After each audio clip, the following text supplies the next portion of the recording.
ইসলামের নামে যারা ইসলামী শরিয়া কায়েম করতে চায় না, যাদের ইস্তেহার ইসলাম নাই, তারা ইসলামের নামে ভোট কালেকশন করতে পারে না।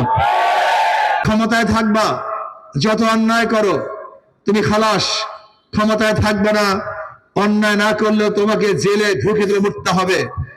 এর জন্য মানুষ আন্দোলন করে নাই, এদেশের মানুষ সংগ্রাম করে নাই। এখন যে ব্যক্তি চোর, সে মায়ের নাকে সোনাও চুরি করে, যে জালেম সে বাবার সাথে মায়ের সাথে জুলুম করে, কিন্তু যে চোর না, সে শত্রুর অর্থ চুরি করতে পারে না, কারণ অভ্যাস নেই। যে জালেম না, সে শত্রুর উপর জুলুম করতে পারে না, কারণ কি ভাই? জোরে বলেন। ধরে নেন মুফতি আবুল খায়ের সাহেব যদি নির্বাচিত হয়, বুকে হাত দিয়ে বলেন তো, জেলেদের একটা টাকা আত্মসাৎ করবে? কারণ কি? অভ্যাস নেই। জোরে বলেন। আচ্ছা বলেন তো, মুফতি আবুল খায়ের সাহেব নির্বাচিত হয়, গরিবদের বরাদ্দকৃত একটা টিন আত্মসাৎ করবে? বলেন কেন? জোরে বলেন। আচ্ছা বলেন, তিনি নির্বাচিত হন, গরিবের বরাদ্দকৃত এক মুষ্টি চাউল আত্মসাৎ করবে? কেন? অভ্যাস নাই তো, পারবে না, চুরির অভ্যাস নেই। যদি আবুল খায়ের সাহেব নির্বাচিত হন, কার উপরে জুলুম করবে, অত্যাচার, অবিচার, লাঞ্ছনা, অপমানিত কিচ্ছু করবেন না। কারণটা কি? অভ্যাস নাই। একে বাদ দিয়ে আপনি কাকে নির্বাচিত করবেন? আমি তো বুঝি না। দেখেন, আমি একটা কথা বলি, একজনের নাম এ, একজনের নাম বি, একজনের নাম সি। এ ও চোর, বি ও চোর, সি ও চোর। ক্ষমতা আছে এ, সে কি করবে? হটাও এ, বসাও বি, কি করবে? হটাও বি, বসাও সি, কি করবে? কারণটা কি? নেতার পরিবর্তন হয়েছে, দলের পরিবর্তন হয়েছে, নীতি আদর্শ পরিবর্তন হয় না। ওরে পাগল, 2 নম্বর জমিতে 1 নম্বর ফসল হয় না রে পাগল। 2 নম্বর গাছে 1 নম্বর ফল হয় না। 2 নম্বর ওস্তাদের কাছে 1 নম্বর ছাত্র হয় না। 2 নম্বর নেতার কাছে দেশ কোনদিন 1 নম্বর হতে পারে না। এটা হবে না, হতে পারে। মুফতি আবুল খায়ের সাহেব, ওর রক্তের মধ্যে আমি সাক্ষী দিচ্ছি কোন হারাম নেই। ওর বাবার রক্তের মধ্যে হারাম নাই, ওর দাদার রক্তের মধ্যে হারাম নাই। যাদের রক্তের মধ্যে হারাম নাই, তারা কোনোদিন হারাম ভক্ষণ করতে পারে না।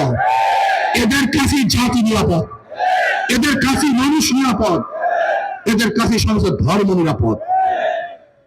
ইনশাআল্লাহ মুফতি আবুল খায়ের সাহেবকে নির্বাচিত করেন, 12 তারিখ নির্বাচিত করবেন। লিখে রাখেন, 13 তারিখ এই আসনের, এই বরিশাল 4 আসনের মধ্যে মিথ্যা মামলায় কেউ অ্যারেস্ট হবেন না ইনশাআল্লাহ। মিথ্যা মামলায় কেউ ঘর ছাড়তে হবে না ইনশাআল্লাহ। যারা অপরাধ করেন নাই, তাদেরকে জঙ্গলের মধ্যে, কবরের মধ্যে আর পলাতে হবে না। কারণ উনি আসছেন এখানে জুলুম মুক্ত একটা এলাকা গড়ার জন্য, একটা সমাজ গড়ার জন্য, ইসলাম হুকুমত কায়েম করার জন্য। বলতে পারেন হুজুর, ইসলাম হুকুমত কায়েম করার জন্য আরো দল আছে, প্রশ্ন আছে কি নাই? আমি একটা কথা বলবো, জামাতকে কেউ যদি জামাত হিসাবে ভোট দেন, আমার কোনো আপত্তি নেই। কথাটা বুঝাতে পারি না। জামাতকে যদি কেউ জামাত হিসাবে ভোট দেন, আমার কোনো আপত্তি নাই। কিন্তু জামাতকে যদি ইসলাম হিসাবে ভোট দেন, আমার চরম আপত্তি আছে, আমার মারাত্মক আপত্তি আছে। তাহলে কেন? প্রশ্নটা কেন? এদেশে সবাই ভোট নেওয়ার অধিকার রাখে, কিন্তু ইসলামের নামে যারা ইসলামী শরিয়া কায়েম করতে চায় না, যাদের ইস্তেহার ইসলাম নাই, তারা ইসলামের নামে ভোট কালেকশন করতে পারে না। বলতে পারেন হুজুর, তারা তো এটা কৌশল করছে। তাহলে আমি বলবো, সৃষ্টির থেকে, জামাতের সৃষ্টির থেকে তাদের স্লোগান ছিল আল্লাহর আইন চাই, সৎ লোকের শাসন চাই। সেটাকে ভুল ছিল? যদি সেটা ভুল হয়, তাহলে এইটা কি? আর এইটা যদি ভুল হয়, সেইটা কি? কথাটা বুঝেন নেই? আল্লাহর আইন চাই, সৎ লোকের, এই স্লোগান তাদের প্রথম থেকে ছিল। যদি ওটা সঠিক থাকে, তাহলে এখন তারা যে পলিসি অ্যাডাপ্ট করছে সম্পূর্ণ ভুল। আর এখন যদি ভুল হয়, তা ওইটা সঠিক। কোনটা সঠিক কোনটা বেঠিক আপনারাই বলেন। আর একটা কথা মনে রাখবেন, কেউ ওরা ধোকা দেয় এইভাবে যে জামাত আস্তে আস্তে করবে, এটা সম্পূর্ণ শুভঙ্করের ফাঁকি। যদি ইস্তেহারের মধ্যে শরিয়া বা ইসলামের কোনো শব্দ না থাকে, এই ইসলামের খাতায় তারা মেলতে পারবে না। তাহলে কেন মেলতে পারবে না? যদি ইসলামের কথা সংসদে বলে, ইসলাম হুকুমাত কায়েম করতে চায়, এদেশের হাজারো পাবলিক নাস্তিকরা বলবে, এই মিয়া আমি তোমাকে ভোট দিছি তুমি ইসলাম কায়েম করার জন্য, তুমি ইসলাম কোথা থেকে আনলা? আমি তোমাকে ইসলাম কায়েম করার জন্য ভোট দেই নাই, তুমি ইসলাম কোথা থেকে নিয়ে আসো? ভাগো এখান থেকে, ভাগো এখান থেকে।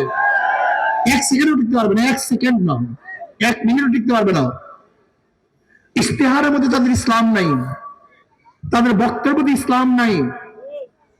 আমি মনে করি কেউ যদি জামাতকে জামাত হিসেবে ভোট দেন আমার আপত্তি নাই, কিন্তু জামাতকে ইসলাম হিসেবে ভোট দেন, এসে বড় ধোঁকাবাজিও আর কিছু হতে পারে না, কিছু নাই।